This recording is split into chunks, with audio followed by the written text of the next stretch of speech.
he said, and also she said, when I start working there, the way they said is, today is going to be 10 hours. This week, everybody's going to work 14 hours, 14 days, 2 weeks straight to work, mandatory. So it was like a mandatory to work 10 hours, mandatory to work, and no, those hours were overtime.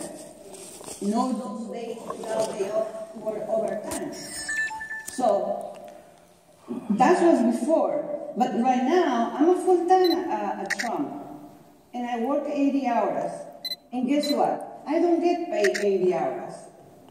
So hopefully now that we're going to have a contract soon, we're going to get 80 hours paid, my 40 hours a week to work, thanks to the union. Otherwise, we're going to the same. This women are going to work 40 hours, but we're going to pay you only 32 hours. And when I asked them why we have to go through this, they said, well, the company can do that thing or many things to the workers because we don't have a contract. So that's very important for us to get through the contract as soon as possible. So we don't have to go through again all this, the way the company treats us. Thank you, Carmen, so much.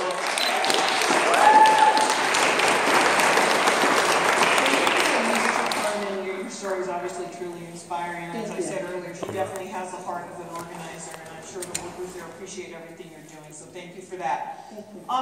I think that the labor movement is obviously proof that when people, actually working people, I should say, come together, we make great things happen. That's obvious. So I think we have somebody in here, Nate. I think you can actually relate to what Carmen's talking about. What has it been like to organize your fellow MMA fighters, and what kind of backlash and support have you seen? It's been tough because they're afraid. You have a company that's come in, UFC, owned by Zuffa, who essentially monopolizes the sport, controls everything, buys out the competition, shuts it down. And so these fighters, these men and women, they're attempting to live their dream.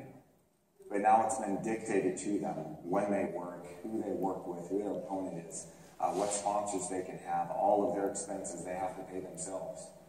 And they know that if they speak up, if they vocalize, well, I have rights. I should be appreciated as a worker. I should be able to put my skills on the free market. They're locked into what I believe is an illegal contract, and would clearly be illegal if the Ali Act applied to MMA, which I'll get to. But they know that if they speak out, they'll be blackballed.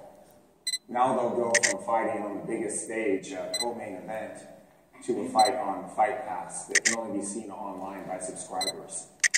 And then in with the sponsorships. When I started fighting for the UFC, I was told, we can't pay you very much, which is what we always hear. But you can have whatever sponsors you want. So I was able to take my time and go out to other businesses, represent myself, and ask them, would you like to associate your business with me? If so, we'll put a patch on my shorts. So when I fight, millions of people are going to see your name and associate yourself with me. And it worked wonderfully, because my efforts were rewarded. Well, it went from, we can't pay you much, but you can have whatever sponsors you get, to, well, we need to approve your sponsors. Then it was, well, we need to make sure you don't have conflicting sponsors with our main sponsors. Then it was, well, you can't thank your sponsors after a fight. And then it was, your sponsors have to pay us a fee of $50,000 for the privilege of sponsoring you in the octagon. And then it was $100,000. Then it was, you can no longer have any sponsors. We're going to provide you with a sponsor, Reebok. Reebok is now your sponsor, and we're dictating to you what your value is through our contract with Reebok.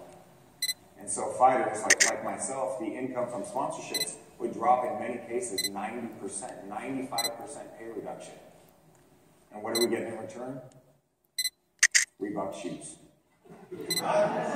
Reebok shirts with the fighter's name spelled wrong. I kid you not. And the CEO of Reebok, when he made this this big introduction, stood up there and said, "You have no idea how excited we are about this, how much time we've spent developing this brand in partnership with you." And they rolled out the fighters. The names on the outfits were spelled wrong from day one. What an insult to these fighters. And I looked at this and I said, can you see how they value you? They don't even value you enough to look up how to spell your name correctly. It's an embarrassment. 16 years ago, the Ali Act was passed to protect boxers from promoters.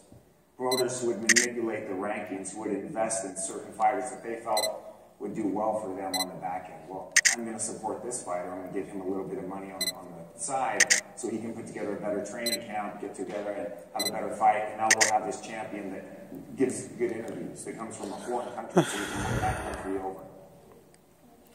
We're trying to fight to get the Ali Act to apply to MMA.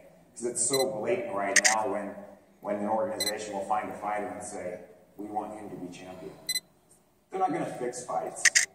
Not in the classic ways as we see paying off another fighter. But it'll be picking and choosing. Well, what fighter will make our fighter look the best? Our fighter doesn't do so well on the ground. In MMA, you got boxing, kickboxing, wrestling, jiu-jitsu. So we fight all over the place, and certain fighters will have weaknesses. So they'll manipulate the fight so their fighter gets a good fight. They'll make their fighter look good. Their fighter will fly to the fight in a private jet. His opponent will fly in Southwest. The things that they do that manipulate the sport behind the scenes. Starving the fighters so that, I know all of you know, if you don't get paid sick leave, you don't stay home when you're sick. You go to work. Because if you don't, you can't feed your family. I fought one time at the MGM Grand with 102-degree fever, throwing up the whole night before. Because I knew if I didn't fight, my little girl didn't eat. I fought one time when I had strained up my nerve in my left leg. I couldn't put any weight on my left leg.